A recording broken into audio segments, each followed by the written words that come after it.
বাজান এইবার এত সুন্দর চেহারা, কে ফুটফুটে বাচ্চা। ফেরাউন তারপরে মায়া দয়ানা ডেকে বলে তরবারি আন, এটাই মুসা ধরে জবাই কর। আসিয়া বলে থামো, খালি মারা শিখছো, এতগুলো মারলা তাও কি শান্তি পাইলা না? স্বামী গো, এই ছেলেটাকে মারার আগে তোমার কাছে একটা প্রশ্ন করি, এই যে সিন্দুকটা দেখা যায়, এমন কাজ কি তোমার দেশে পাওয়া যায়? ফেরাউন এইবার সিন্দুকটা নাইরা সারা বলে বিবি, এমন কাজ আমি কেন, আমার বাপ দাদা 14 পুরুষও কেউ কোনোদিন দেখে নাই, এটা আমাদের দেশের কাঠ না। এইবার আসিয়া ডেকে বলে স্বামী, এটা ভিন দেশি কারো সিন্দুক, ভাসতে ভাসতে আমার দেশে এসেছে, এই ছেলেটাকে আমি মারতে দেব না, এই ছেলেটাকে আমাদের পালক পুত্র হিসাবে লালন পালন করতে চাই। জোরে বলেন মারহাবা। অনেক কঠিন স্বামী মাঝে মাঝে বউয়ের কাছে দুর্বল হয়ে যায়।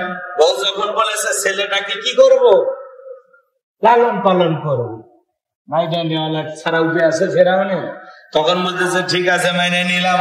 কথা আছে যেখানে বাঘের ভয় সেখানে রাত হয়, যারে খুঁজতেছো মারার জন্য আল্লাহ তোমারে দায়িত্ব দিল তারই লালন পালন করার জন্য। বলেন আল্লাহু আকবার। এইবার আসিয়া ডেকে বলে স্বামী, শুধু ছেলে দিলে হবে না, রাজ্যের ভিতরে ঢোল পাঠায় খবর পৌঁছায় দাও, ফিরাউনের ছেলে সন্তান যে দুধ পান করাবে মাসে মাসে বেতন দেওয়া লাগবে। ঢোল পিটানো হলো, হাজার হাজার মহিলারা এসেছে, মুসা নবীকে কোলের মধ্যে নেয়, স্তন খুলে স্তন খুলে মুখ লাগায় দেয়। আল্লাহ নবী মুসা আলাইহিস সালাম কোন মহিলার স্তনে দুধ পান করে না। জোরে কোন মারহাবা।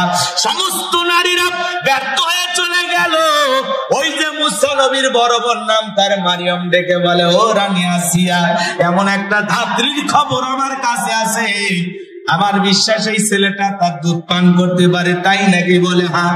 2 জন লোক পাঠায় দেওয়া হলো, মুসা নবীর মাকে ফিরাউনের দরবারে নিয়ে আসা হলো। মুসা নবীর মা সন্তানটাকে কোলের মধ্যে নিয়ে স্তন খুলে যখন মুখ লাগায় দিয়েছে, আল্লাহ নবী মুসা আলাইহিস সালাম মায়ের স্তনে দুধ খাওয়া শুরু করেছে। বলুন আল্লাহু আকবার। নবীদেরকে শিশুকাল থেকে জ্ঞানী বানিয়েছেন তিনি কে? এইবার আসিয়া বলে আপনার বেতন ডাবল, থাকার কোয়ার্টার ফ্রি। মুসা নবীর মা ডেকে বলে, ও রানী আসিয়া, সন্তানকে যদি দুধ পান করাইতে চান আপনার বাড়িতে নয়, সন্তান থাকবে আমার বাড়িতে। বলে আমি তাতেও রাজি আছি, মাঝে মাঝে সন্তানটাকে দেখায় নিয়ে যাবেন, সন্তানটাকে না দেখলে আমার ভালো লাগে না। কথায় আছে মায়ের চাইতে মাসির দরদ বেশি। কার কোলে সন্তান এটা তো আসিয়া জানে না। কথা কর আমার ভাইরা, মুসা নবীর মা পৃথিবীর প্রথম মা, যে মা তার আপন সন্তানকে দুধ পান করানোর বিনিময়ে মাসে মাসে বেতন পেয়েছিল। জোরে বলেন মারহাবা। লম্বা ইতিহাস, লম্বা ঘটনা, সংক্ষিপ্ত করে একটু বলে দেওয়া যায়।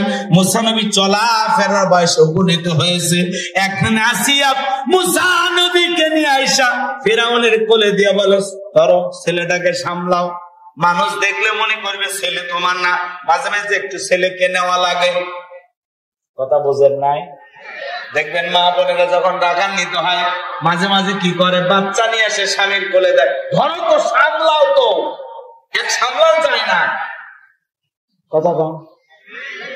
মাঝে মাঝে আবার কি কয় জানেন, এই ক্যাসেট ফ্যানবেনি ভাল লাগে না, ধরো তো, বাপের মতোই হারামি, বাপ হারামি আর আমার পেট থেকে হচ্ছে ডবল হারামি।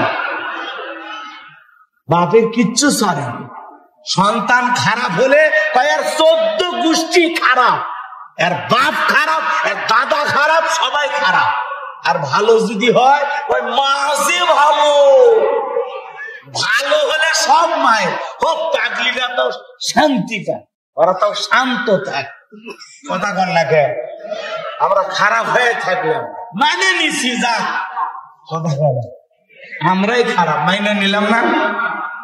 রাগ করতেছে, মেয়ে মানুষ বোঝেন না, জেদ বেশি, রাগ বেশি।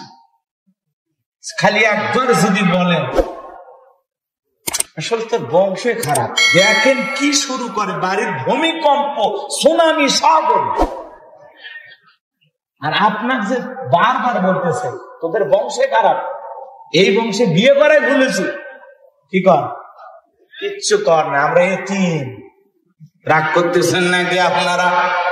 বিশেষ করে যারা যৌতুক নিয়ে বিয়ে করে এরা ডবল এতিম। যৌতুক নিয়ে বিয়ে করছে, বইয়ের দিক চোখ তুলে তাকাবারও পারে না। বউ ধমক দেখে, কার দিক তাকাছিস, আগে 3 লাখ জমা দে। এই জন্য যারা যৌতুক নিয়ে বিয়ে করেছে এরা, এদের বউ যদি বলে দাঁড়িয়ে থেকে পেশাব করো, ও তাই করতে বাধ্য। ও নাই কথা কোন ঠিক না, ও 3 লাখ জোগাতেও পারবে না, বউ ছেড়েও দি করবে। রাগ করেন না আমার ভাইয়েরা, মন খারাপ করবেন না। এইবার আসিয়া মুসা নবীকে ফেরাউনের কোলে দিয়া ভিতরে চলে গেল।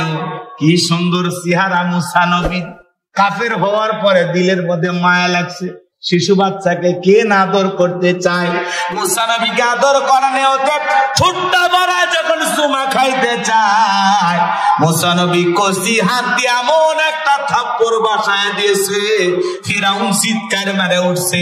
আশেপাশে লোকজন দৌড়ে আসছে। নেতা এত জোরে চিৎকার মেলেন, ব্যাপারটা কি?